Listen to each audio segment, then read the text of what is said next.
Kali ini adalah video perjalanan saya sebagai guru Indonesia di Malaysia, pergi ke pasar tradisional yang alhamdulillah dengan kendaraan sendiri. Sebelum menemui jalan aspal ini, terlebih dahulu kami harus melalui jalan tanah sejauh 2 km.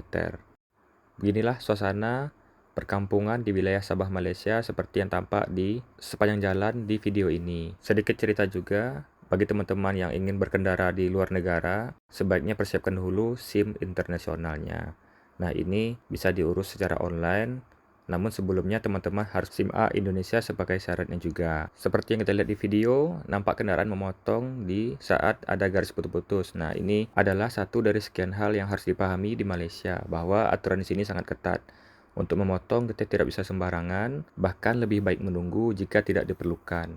Untuk menuju pasar terdekat dari ladang tempat saya bekerja, jaraknya sekitar 40 km, dengan estimasi waktu sekitar 45 menit. Video ini banyak saya potong sehingga sebentar lagi kita akan sampai di pekan atau di pasar. Mendekati pasar atau pekan ini kita bisa lihat sepanjang jalan banyak alat berat.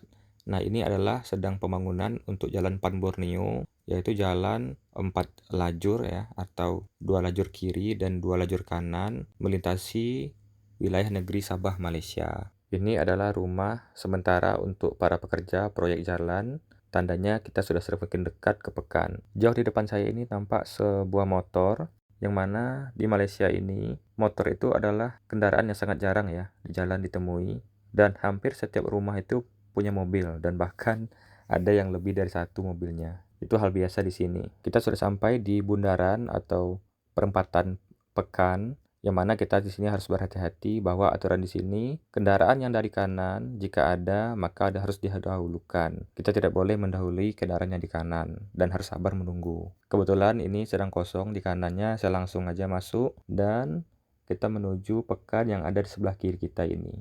Hari ini saya pergi bersama anak dan istri. Kebetulan sekarang adalah hari Sabtu.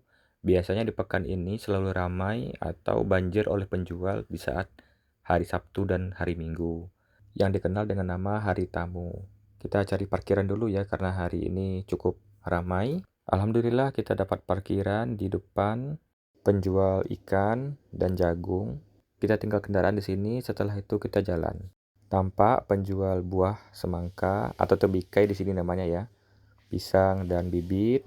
Lalu ini anak dan istri saya sedang jalan. Tampak juga beberapa penjual, ada durian, rambutan, duku. Nah, ini namanya air balang di sini ya. Ini kedai sayur dan bahan dapur lainnya. Seperti biasa, kami beli cabai, sayur, bawang, dan lain-lainnya. Nah, di situ juga ada yang jualan di mobil. Nah, untuk harga-harga di sini ya cukup mahal ya dibanding kita di Indonesia ya, jangan kaget ya. Terutama untuk kami yang gajinya rupiah cukup terasa di saat rupiah terus melemah terhadap dolar dan ringgit. Sebagai contoh, ini ada sawi putih di depan kita, harganya 9 ringgit, isi 2, yang mana kita kali 4.000 saja harganya sudah 36.000. Untuk bahan-bahan yang harganya sama dengan kita di Indonesia, mungkin hanya beras dan telur saja. Sepertinya di sana ada madu, kita coba lihat. Harganya 45 ringgit satu botol. Nah, ini ya 160.000 lebih ya, tidak apa-apa karena sulit mendapatkannya. Ini kita sedang di pasar bagian dalam. Di sini juga ada sayur-sayuran. Yang bagian dalam ini juga buka di hari biasa. Nah, ketemu bahan wajib saya ini di dapur. Nah, ini agak busuk ya. Nah, itu sudah dapat yang segarnya. Kita beli cabai, meskipun cabainya sedikit beda dengan kita di Indonesia, cabai besar seperti di daerah timur. Ya, ini tentu saja lebih baik daripada tidak ada sama sekali. Kita beli, harganya per kilogramnya itu sekitar 18 ringgit. Kemudian kita juga perlu cabai rawit dan beberapa bawang, serta tentunya ikan. Nah, ini ada ikan gurame. Kita beli sedikit. Kemudian kita juga perlu ini untuk belajar di rumah. Nah, ini juga jarang-jarang ada ya di pasar tradisional. Kita simpan dulu dalam box di bagasi mobil. Baru kita lanjutkan ke minimarket atau swalayan. Kita naik kendaraan lagi dari pasar tradisional ke swalayan melewati pertokoan. Di sini juga cukup lengkap ya. Ada kedai makan, ada toko buku, ada bank, dan hotel juga, serta laundry.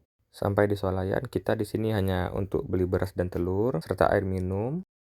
Selanjutnya kita menuju jalan pulang sekitar 45 menit lagi dari sini. Sampai lagi di perempatan, jika kita bandingkan di Indonesia, mungkin di sini sudah pada rebutan ya mana duluan. Seperti contohnya ini di sebelah kiri kita ada truk yang otomatis berhenti memberi kita jalan. Beginilah pemandangan alam di Sabah, Malaysia. Tidak jauh beda dengan Indonesia karena ini sendiri pun juga masih satu daratan dengan Pulau Kalimantan, yang mana di sini banyak dijumpai populasi gajah dan orangutan. Bahkan di sebelah kiri kita ini ada tanda peringatan bahwa daerah ini adalah daerah atau kawasan yang sering dilalui oleh gajah. Sekian dulu videonya, pantau terus akun ini untuk melihat pengalaman guru Indonesia di Sabah, Malaysia.